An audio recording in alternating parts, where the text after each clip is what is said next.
Allô. Oui, allô. Hey, bonsoir. Bonsoir, tu es là, non? Ouais. Il faut éteindre la télévision chez toi à la maison. D'accord.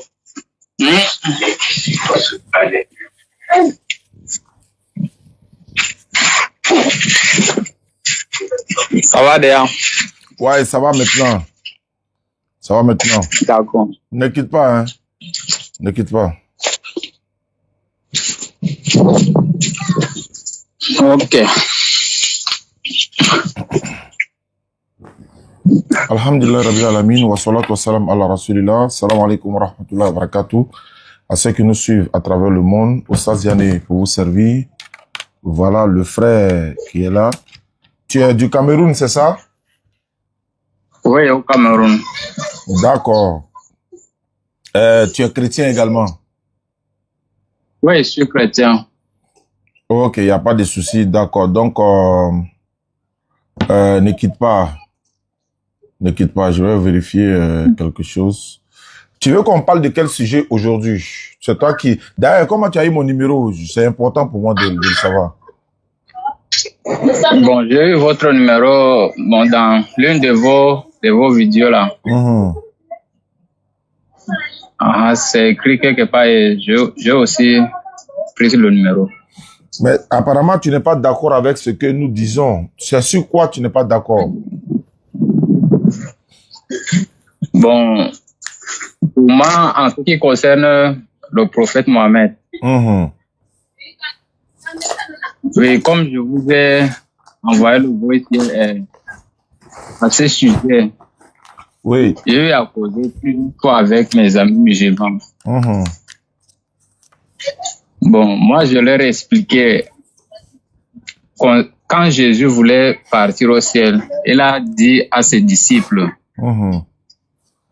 attendez ici, quand je vais aller au ciel, je vous enverrai un esprit, le Saint-Esprit, qui viendra vous aider, qui viendra vous conduire dans toute vérité. Donc, c'est un peu ça.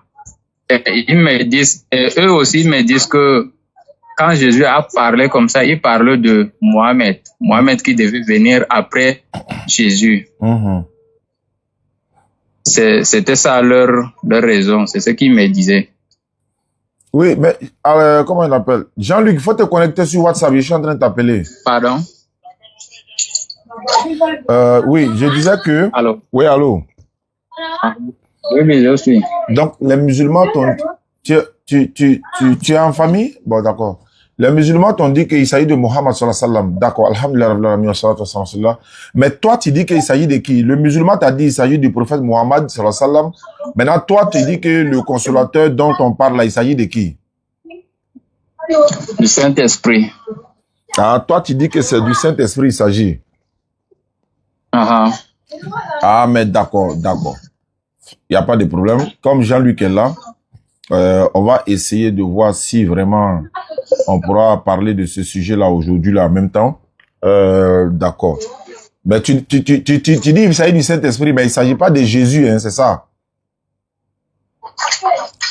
Il ne s'agit pas de Jésus, comment? Je demande, quand tu dis qu'il s'agit du Saint-Esprit, là, tu ne fais pas allusion à Jésus, hein?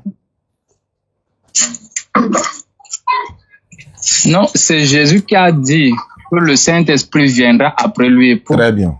Aider les disciples à prêcher l'évangile. D'accord, il n'y a pas de problème. Là, on s'est bien compris. On s'est bien compris parce qu'il faut qu'on plante le décor pour qu'on sache de qui il s'agit. Et puis, comme ça, on pourra mieux travailler sur le sujet. Ok, Jean-Luc, bonsoir. Oui, salam, sois béni. Merci beaucoup. Il y a le frère du Cameroun qui est là, c'est un chrétien.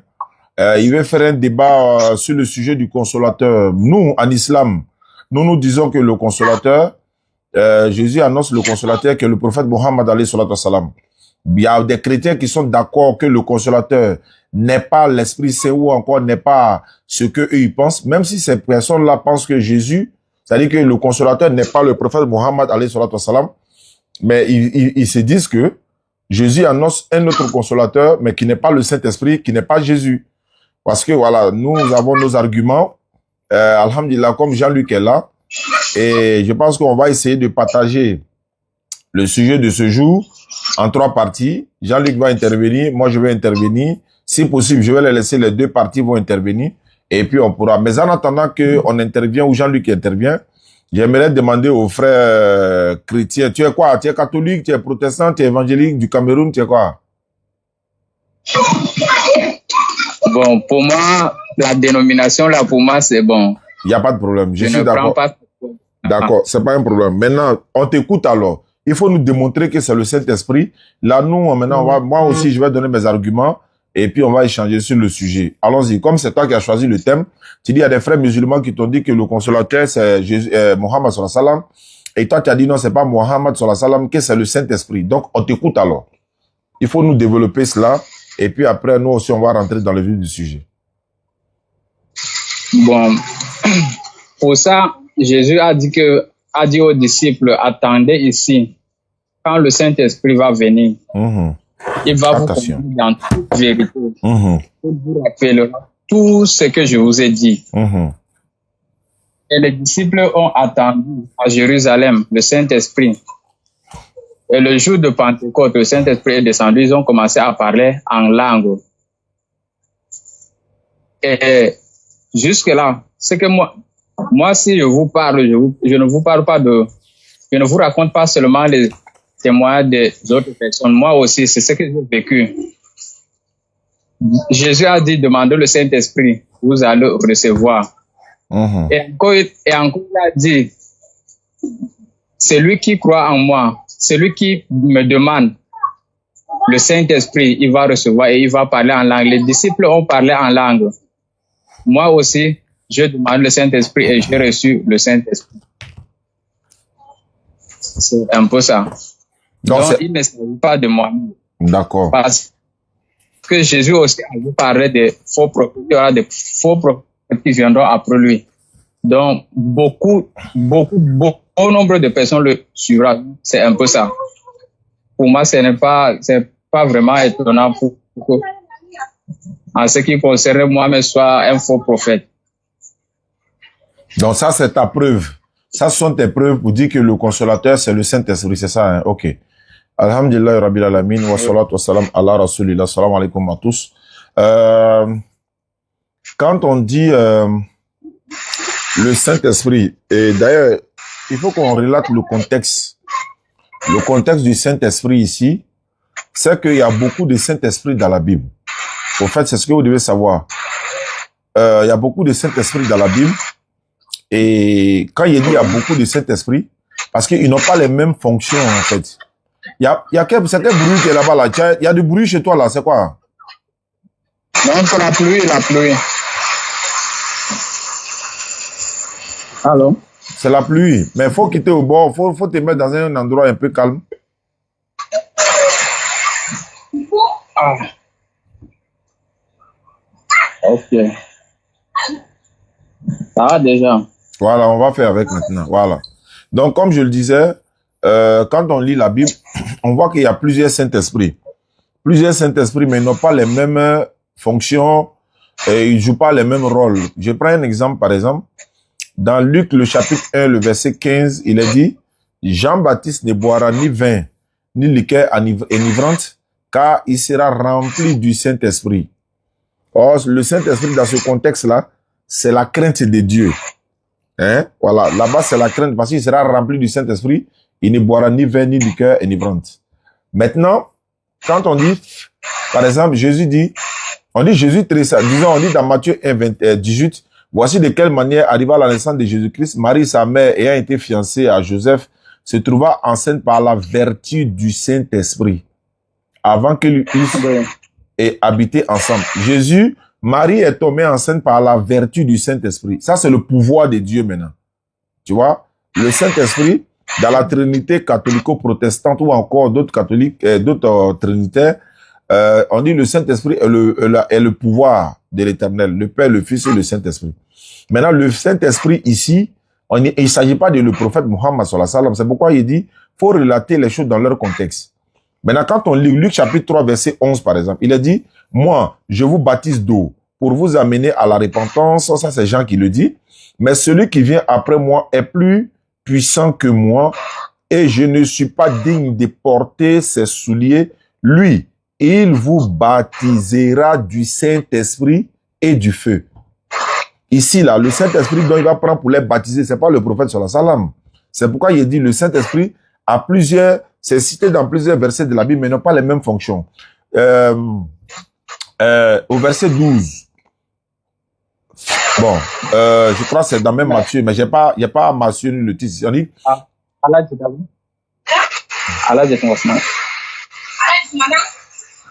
oui, je vous suis. D'accord.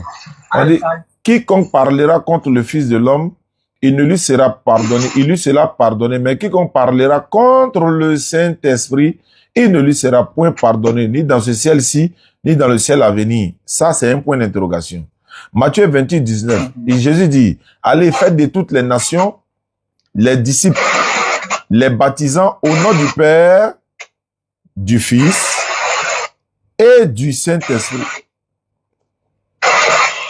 C'est qu'il y a bruit là-bas, hein, je sais pas, c'est un autre bruit qui n'a rien à voir avec la pluie. La pluie fait pas bruit comme ça là. C'est la pluie, mon grand, c'est la pluie. D'accord. Ok. Donc, Marc 12, 36, David lui-même animé par le Saint-Esprit a dit, le Seigneur a dit à mon Seigneur, assieds-toi à ma droite jusqu'à ce que je fasse de tes ennemis tes marches. On dit David lui-même animé par le Saint-Esprit. Le Saint-Esprit, l'esprit dont on parle ici, c'est la crainte de Dieu. Donc, je ne vais pas aller trop loin. Donc, le Saint-Esprit dans la Bible, ils n'ont pas les mêmes fonctions. Quand on dit lors de la Pentecôte, le Saint-Esprit est descendu sur les disciples, c'est pas le Saint-Esprit dont Jésus parle. Maintenant, quand on va dans Jean chapitre 16, même 14, 15, 16, mais je vais prendre directement le 16, Jésus a dit, il est avantageux pour vous que je m'en aille, car si je ne m'en vais pas, le consolateur ne viendra pas vers vous. En d'autres termes, le Saint-Esprit ne viendra pas. Dans d'autres versions, celui qui doit vous aider. Dans d'autres versions, le défenseur. Mais on va prendre le cas du Saint-Esprit. Si je ne m'en vais pas, le Saint-Esprit ne viendra pas. Si je m'en vais, je vous l'enverrai. Donc, la question que moi je te pose, le frère camerounais, quand Jésus est là, est-ce que le Saint-Esprit était déjà là ou bien le Saint-Esprit n'était pas encore là? Parce que Jésus a dit, tant que je ne vais pas, il ne vient pas. La question est savoir. Bon, avant Jésus, le Saint-Esprit venait sur la terre. Il saisissait les prophètes juste pour un but bien précis. Mais maintenant, après Jésus, le Saint-Esprit est venu maintenant pour demeurer avec nous. C'était pas la question. Le Saint-Esprit va demeurer.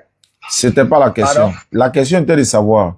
Jésus a dit, si je ne m'en vais pas, il ne viendra pas. Ça veut dire, quand il dit il ne viendra pas, est-ce que ça veut dire qu'il est déjà là? Pour venir maintenant rester avec les disciples, c'est dans ce sens qu'il parlait. Il n'a pas dit rester avec eux, il n'a pas dit il va venir rester. Il a dit, si je ne m'en vais pas, il ne viendra pas. Si je m'en vais, je vous l'enverrai. Donc, tant que Jésus est là, est-ce que le Saint-Esprit est là? C'est ça la question. Quand Jésus était sur la terre, le Saint-Esprit n'était pas là. Bon, dans la Bible, il était là. Donc, ça va te montrer maintenant que ce n'est pas du même Saint-Esprit. Regarde ici. Jean-Baptiste ne boira ni vin, ni liqueur enivrante, car il sera rempli du Saint-Esprit. Jean-Baptiste avait déjà le Saint-Esprit, alors que Jésus n'est pas encore parti. Dans Marc 13, verset 11, quand on vous amènera pour vous livrer, ne vous inquiétez pas d'avance, de ce que vous aurez à dire, n'est-ce pas? Mais dites ce qui vous sera donné à l'heure même, car ce n'est pas vous qui parlerez, mais le Saint-Esprit. Ça, c'est quand il les a envoyés pour aller là. Dès qu'on leur pose des questions qui seront difficiles là, faut même pas s'inquiéter, le Saint-Esprit va les révéler ça sur le champ. Ce qui veut dire que quand Jésus était là, le Saint-Esprit était là. Luc chapitre 1, 35. L'ange lui répondit, le Saint-Esprit viendra sur toi et la puissance du Très-Haut te recouvrira de son nom. C'est pourquoi le Saint-Enfant qui naîtra de toi sera appelé Fils de Dieu. Là, c'est Marie. L'ange lui répondit, le Saint-Esprit viendra sur toi. Alors que Jésus n'est même pas encore né.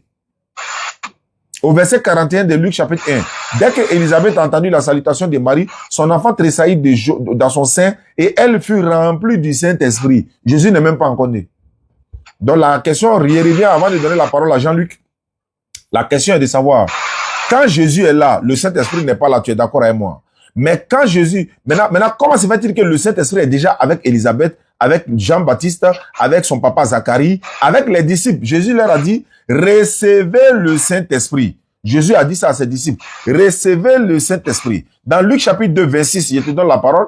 Il avait été, n'est-ce pas, il avait été divinement averti par le Saint-Esprit qu'il ne mourrait point avant d'avoir vu le Christ, le Seigneur. Bon, on dit ici, il avait été divinement averti par le Saint-Esprit. C'est quel Saint-Esprit ça? Donc je te repose la question. Jésus étant là, il n'est pas encore parti. Le Saint-Esprit n'est pas encore venu. Mais c'est quel Saint-Esprit qui est avec Jean-Baptiste, Élisabeth et puis Zacharie et les autres là? C'est quel Saint-Esprit ça? Comme je vous ai dit, c'est le même esprit, mais à ce temps-là, l'Esprit de Dieu venait juste saisir la personne. Il vient avec un objectif bien précis pour accomplir une tâche bien précise. C'est comme je vous ai dit. Mais maintenant, après Jésus, le Saint-Esprit est venu maintenant demeurer avec tous ceux qui croient en Jésus. Donc, le Saint-Esprit est venu deux fois, quoi. Il est venu deux fois, quoi. C'est écrit où qu'il est venu deux fois. Comment? Mais tu dis qu'il était là. Non, tu dis qu'il était là. Et puis encore, tu dis, après que Jésus soit parti, il est venu. Ça veut dire quoi? Attends. J'attends. Quand Jésus était sur la terre, n'est-ce pas, Jésus vivait avec ses disciples, il marchait avec eux. En tout cas, c'est Jésus lui-même qui prêchait l'évangile. C'est Jésus qui était là pour prêcher l'évangile, pour accomplir l'œuvre de Dieu. Mais quand Jésus est parti au ciel, le Saint-Esprit est descendu maintenant. C'est après le départ de Jésus, c'est après le départ de Jésus qu'il est venu. Voilà. Mais pourquoi il était avec Jean-Baptiste? Pourquoi il était avec Jean-Baptiste avec Élisabeth et Zacharie? Je vous ai dit que c'est pas que le Saint-Esprit ne venait pas, mais il venait, mais pour accomplir quelque chose de bien précis. Non, mais Jésus, non, c'est pas ce qui est écrit. Ça, c'est ce que toi tu dis, ça, c'est pas écrit dans la Bible. Ça, c'est pas biblique. C'est Jésus qui dit, il dit, si je ne m'en vais pas, il ne viendra pas. Comment quelqu'un qui est déjà là, on dit encore, il ne viendra pas. Donc, tant que Jésus est là, il n'est pas là. Maintenant, alors que toi, tu dis, tant que Jésus est là, il était là. C'est ce que tu as dit. Bon, maintenant, non, tu as dit qu'il n'est pas là. Tu as dit que quand Jésus est là, il n'est pas là. Mais il se trouve qu'il était là. Le Saint-Esprit est là avec Élisabeth. Jésus dit, si je ne vais pas, il ne vient pas. Le Saint-Esprit avec Zacharie. Jésus dit, si je ne vais pas, il ne vient pas. Le Saint-Esprit avec Élisabeth, avec Marie, avec Zacharie, avec les disciples. Mais Jésus dit, si je ne vais pas, il ne vient pas. Pourtant, il est déjà là. Je dis que non. Quand Élisabeth et autres, quand ils recevaient le Saint-Esprit, est-ce qu'ils parlaient en langue? Ça, c'est pas... Est-ce que Jésus a dit qu'ils vont parler en langue ici? Ça, c'est dans Acte 2, lors de la Pentecôte, où le Saint-Esprit est descendu sur eux, ils ont parlé en langue. Mais moi, je parle de le Saint-Esprit dont Jésus dit, tant que je ne vais pas, il ne vient pas. C'est ce Saint-Esprit-là dont le problème se trouve actuellement. Jean-Luc, bonsoir. Allô, Jean-Luc. Shalom, mon frère Diané, sois béni. Voilà, on a planté le décor. Qu'est-ce que tu peux, voilà, donne ton point de vue. Merci pour les cadeaux, les gars. Allô, Jean-Luc. Shalom. Voilà, tu as la parole. Voilà, shalom. Je suis le pasteur Jean-Luc de l'église Assemblée de Dieu, qui est reconnu ici en Côte d'Ivoire par l'acronyme PEADCI, entendez par là Église évangélique Assemblée de Dieu de Côte d'Ivoire. Je suis également membre de la JADSI. La JADSI, c'est la Jeunesse Assemblée de Dieu de Côte d'Ivoire. Et j'ai fait l'école pastorale de Takadi, qui est la première école pastorale des Assemblées de Dieu ici en Côte d'Ivoire. Alors tout à l'heure, le bien-aimé frère chrétien, je crois, qui appelle depuis le Sénégal, dit comme ça que le consolateur, c'est le Saint-Esprit. Alors mon frère Diané, je vais te demander de lire s'il te plaît pour nous le texte de Jean chapitre 14, le verset 16. Jean chapitre 14, le verset 16. Ok, Jean 14, verset 16. Hein? Oui. Voilà, je vais lire. Je peux même paraphraser. Hein. Jésus dit, et moi, je prierai le Père et il vous donnera un autre consolateur, afin qu'il demeure éternellement avec vous. Voilà. Sois béni, mon frère Diané. Alors, pour tous ceux qui nous écoutent, tous les pentecôtistes, tous les évangéliques, vous voyez en Jean chapitre 14, le verset 16, Jésus dit qu'il va prier le Père afin que le Père envoie un autre consolateur.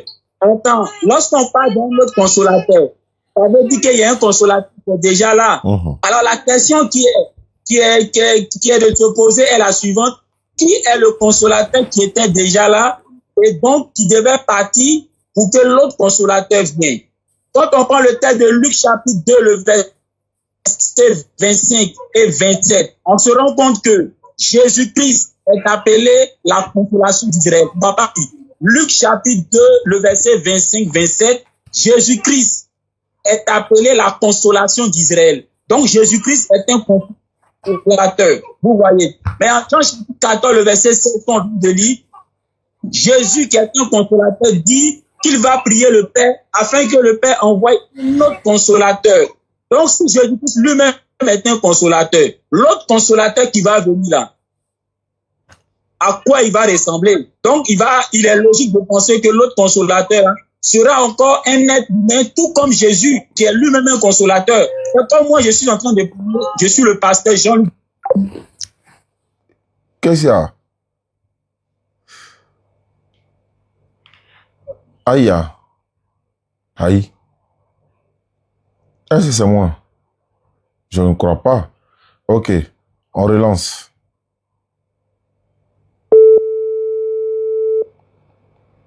On relance. Ça doit être problème de connexion. Ah, la connexion a bugué un coup comme ça.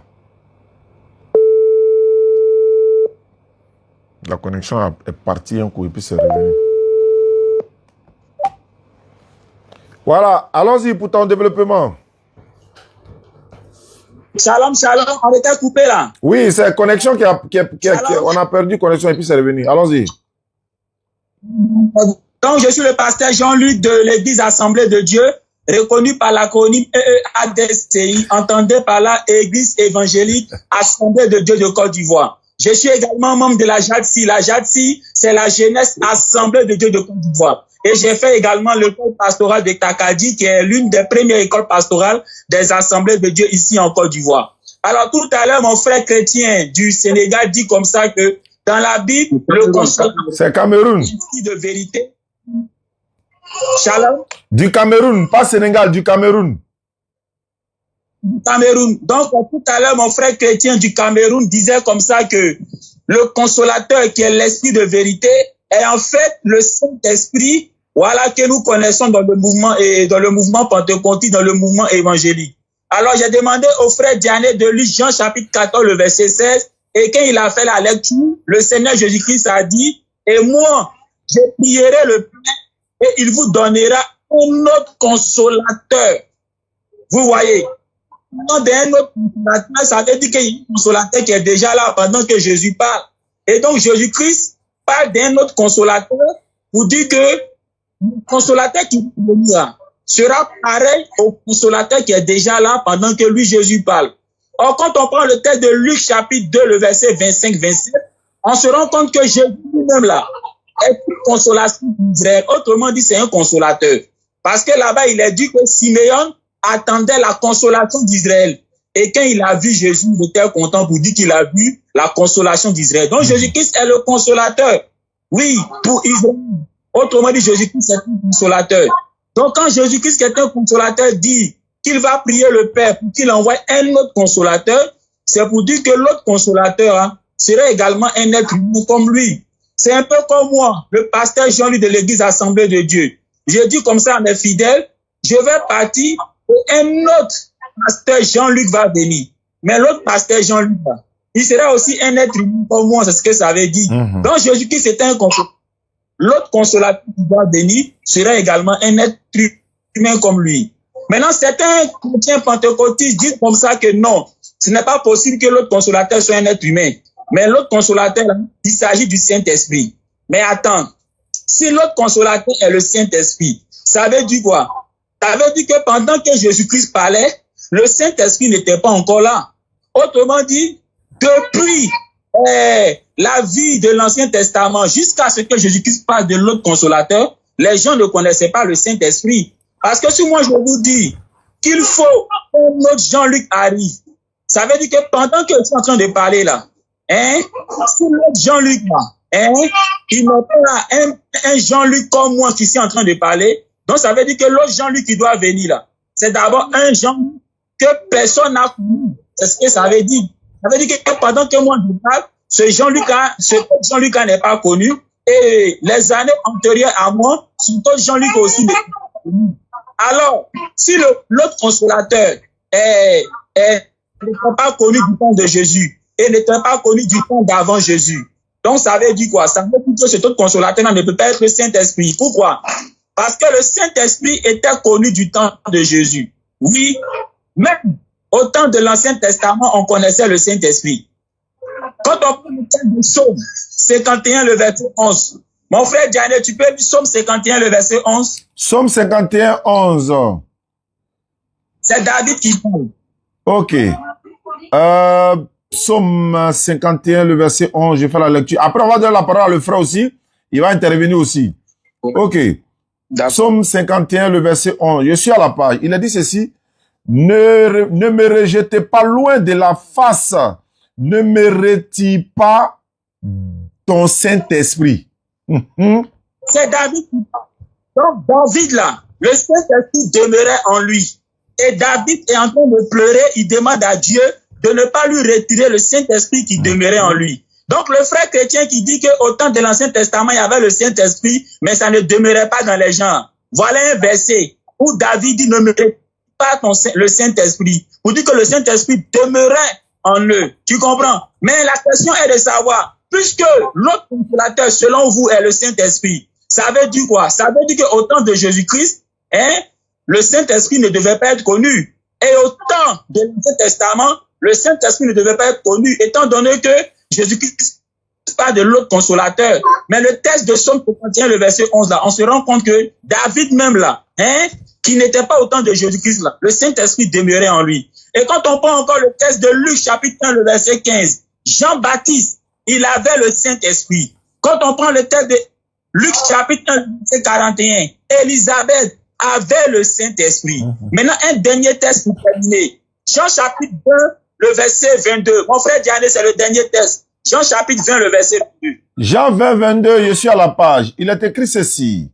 Et j'ai fait la lecture. Après ces paroles, il souffla sur eux et leur dit, recevez le Saint-Esprit. Sois béni, mon frère Diane. Ici, c'est Jésus qui souffle sur ses disciples. C'est un passage que tous les pentecôtistes connaissent. Jésus-Christ souffle sur ses disciples et il leur dit, recevez le Saint-Esprit. Donc, les disciples, ils avaient déjà reçu le Saint-Esprit. Tu comprends? Les disciples avaient déjà reçu le Saint-Esprit. Jésus a soufflé sur eux. Alors, si les disciples ont déjà reçu le Saint-Esprit, quand Jésus leur dit, je prierai le Père et il vous enverra un autre consolateur, ils ont déjà reçu le Saint-Esprit. Comment l'autre consolateur peut être le Saint-Esprit qu'ils ont déjà reçu? Donc, tu vois, donc c'est pour dire quoi? Les disciples ayant reçu déjà le Saint-Esprit, l'autre consolateur là ne pouvait plus être le Saint-Esprit. D'accord. Le frère du Cameroun, comment tu t'appelles? Arrête là, je continue. Le frère du Cameroun, comment tu t'appelles? Moi, je m'appelle Silas. Bon, Silas, allons-y, tu as la parole. D'accord. Bon, revenons dans Jean 14, verset 16 que vous venez de lire. Vous me suivez, n'est-ce pas? Oui, on te suit, on te suit, on te suit. D'accord. Bon, Jésus dit, et moi je prierai le Père, et il vous donnera un autre consolateur, afin qu'il demeure éternellement avec vous. Bon, au départ, ici, je vous ai dit que le Saint-Esprit, avant, le Saint-Esprit venait juste saisir la personne et pouvait repartir au ciel. Donc, comme vous venez de lire dans le livre des psaumes, comme David a dit à Dieu, ne me retire pas ton Saint-Esprit. Faut dire à tes enfants, tu es en famille, les enfants sont là à pleurer, il faut te déplacer un peu. Parce qu'on est en direct là, ça va gêner les auditeurs. Voilà, bon, excusez-moi un peu. Pourtant, il t'avait averti dans la journée. Il dit, soit dans un coin calme pour qu'on puisse faire le départ. Quand les internautes nous écoutent là, ils veulent l'écouter, ils veulent l'entendre, ils veulent l'apprendre. Mais quand il y a trop de choses à côté, tu vois, ça dérange beaucoup. Tu vois, les enfants sont là à pleurer, éloigne-toi de là-bas, va te mettre dans un coin, isole-toi, il n'y a pas de bruit et puis on t'entend.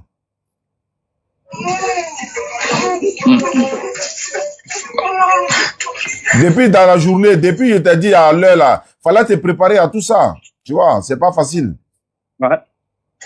Voilà, vous me recevez, n'est-ce pas? Ouais, on te reçoit. Voilà. Jésus a dit, et moi je prierai le Père et il vous donnera un autre consolateur afin qu'il demeure éternellement avec vous. Donc, comme je vous ai dit ici au départ, le Saint-Esprit venait sur la terre avec un but bien précis, saisir un prophète ou un homme de Dieu, oui, quelconque, le saisit, fait une œuvre bien précise et le Saint-Esprit répare. Comme David avait dit ici dans le livre de Psaume, ne me retire pas ton Saint-Esprit. Donc, ici au verset 17, toujours dans Jean chapitre 14, verset 17, l'Esprit de vérité que le monde ne peut recevoir parce qu'il ne le voit point et ne le connaît point. Mais vous le connaissez car il demeure avec vous. Tu vois un peu, le Saint-Esprit demeure avec vous. Ici, il parle de présent. Ici, un peu plus devant, il dit, il sera en vous. Donc, il parle de futur. Des futurs. Quand Jésus va partir, le Saint-Esprit va venir demeurer en eux maintenant et éternellement. C'est ce que Jésus a dit au niveau du verset 16. Afin qu'il demeure éternellement avec vous. Donc, avant, le Saint-Esprit venait juste et réparti. Mais maintenant, le Saint-Esprit va venir demeurer éternellement avec vous, en vous. Donc, il ne sera plus pour venir et répartir au ciel. Il sera éternellement en nous. C'est un peu ça. D'accord. Je vais essayer d'intervenir un peu de mon côté. Alhamdulillah, qui va demeurer éternellement avec vous.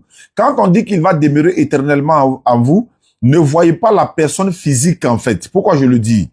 Parce que la Bible dit par exemple dans Matthieu chapitre 17 que je vais lire, Matthieu chapitre 17, tu vas voir quelque chose, verset 1 à 3, Matthieu chapitre 17, il est écrit ceci. 6 jours après, Jésus prit avec lui Pierre, Jacques et Jean, son frère. Il est conduit à l'écart sur une haute montagne. Il fut transfiguré devant eux, son visage resplendit comme le soleil et ses vêtements deviennent blanches comme la lumière. Et voici, Moïse et Élie leur a apparu, s'entretenaient avec lui. Moïse et Élie, ils sont morts. Mais ils sont quittés où pour venir s'entretenir avec Jésus? Ils sont quittés où?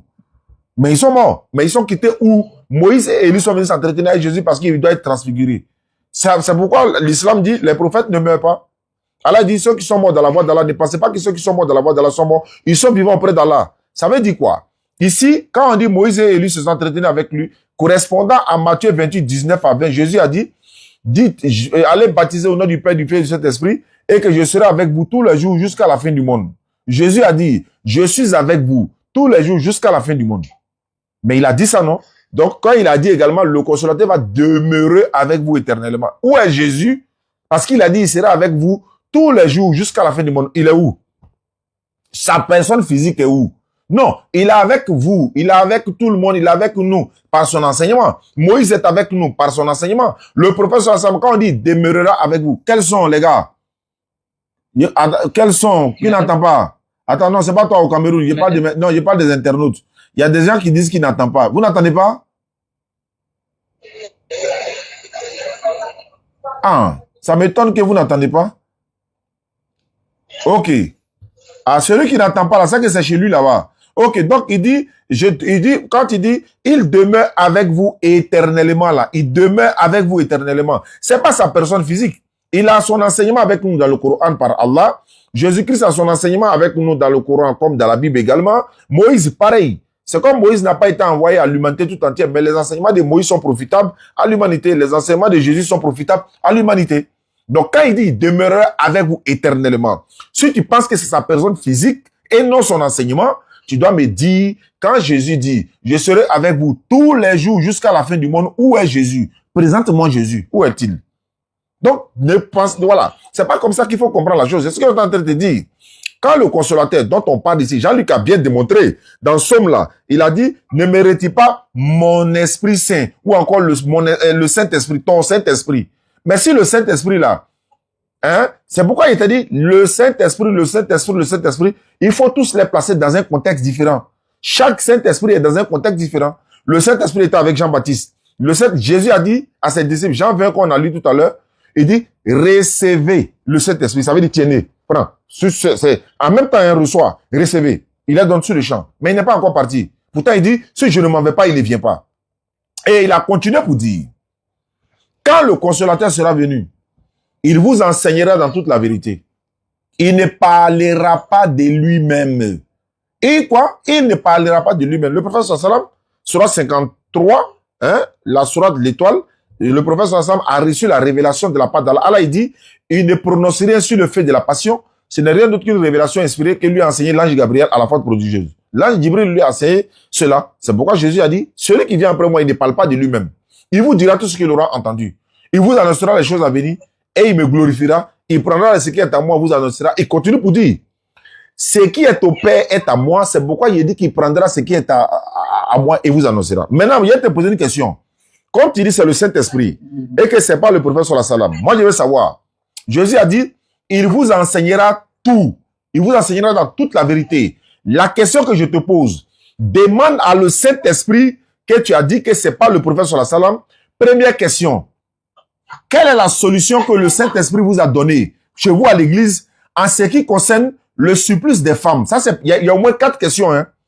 C'est-à-dire qu'il y a beaucoup de femmes dans les églises et dans les mosquées et partout. Il y a beaucoup de femmes dans la société qui n'ont pas de mari. Chez vous à l'église, là, quelle est la solution que le Saint-Esprit vous a donnée concernant les femmes qui n'ont pas de mari, là? Quelle est la solution que le Saint-Esprit vous a donnée? On commence par ça d'abord. S'il s'agit vraiment du Saint-Esprit que toi tu parles là, moi il dit c'est le prophète sallallahu alayhi wa sallam, toi tu dis c'est le Saint-Esprit, faut me dire, selon la Bible, les femmes qui n'ont pas de mari là, quelle est la solution que l'Église donne? Bon, pour ça, on ne m'a pas enseigné cela, donc je ne peux pas parler hors ce que je ne parle. Très bien. Maintenant, il a été dit que chez nous là, le Saint-Esprit, le prophète sallallahu alayhi wa sallam, il a parlé de ça. Tu sais quoi? Et il nous a autorisé de prendre jusqu'à 4 femmes. C'est une solution pour, n'est-ce pas, diminuer le surplus des femmes qui n'ont pas de mari dans le monde. Imagine un peu, chaque musulman prenait 4 femmes, 4 femmes, 4 femmes. Au moins, elle a un honneur sur elle. Au moins, elle est mariée. Au moins, elle a un foyer. Au moins, elle n'est pas dans la dépravation dans les rues comme ça. Au moins, elle a un honneur sur elle. Au moins, elle est respectable. Au moins, elle peut dire non, il y a mon mari, j'ai mon enfant, je suis dans un foyer. Ça, c'est un honneur. Ça, c'est pas un déshonneur. T'as vu que tu dis, il n'y a pas de solution. Ça veut dire que le Saint-Esprit vous a même pas donné cette solution-là. Ça fait un. Ça, c'est le premier point. Il n'y a pas de solution. Il n'y a pas de solution. Attends, chez nous, le Saint-Esprit a la solution. C'est la solution, c'est la polygamie. C'est ça. C'est ça. Est-ce que c'est seulement les femmes qui ne sont pas encore... Il y a aussi des hommes qui n'ont pas trouvé des femmes. Oui, mais les femmes qui... Attends, aujourd'hui là, si tu ne veux pas te marier, il faut dire que tu ne veux pas te marier. Il y a beaucoup de femmes qui cherchent mari. Il y a beaucoup d'hommes qui cherchent des femmes. Maintenant, les hommes là, moi j'ai pris le cas, je prends le cas des hommes. Je prends le cas des hommes. Les hommes qui n'ont pas de femmes, les hommes qui n'ont pas de femmes, dans la société, chez vous, le Saint-Esprit vous enseigne quoi? Les hommes qui n'ont pas de femmes, ils n'ont qu'à faire quoi? La Bible a dit que l'homme quittera son père, en tout cas, l'homme quittera son père et sa mère s'attachera à sa femme. Ben, à sa femme, oui. L'homme quittera son père et sa mère s'attachera à sa femme. Les deux deviendront une chair. Donc, l'homme a eu la femme, non? Ouais. Maintenant, les femmes qui n'ont pas de mari, là, quelle est la solution maintenant? L'homme a eu sa femme. Ok. Les femmes qui n'ont pas de mari, quelle est la solution?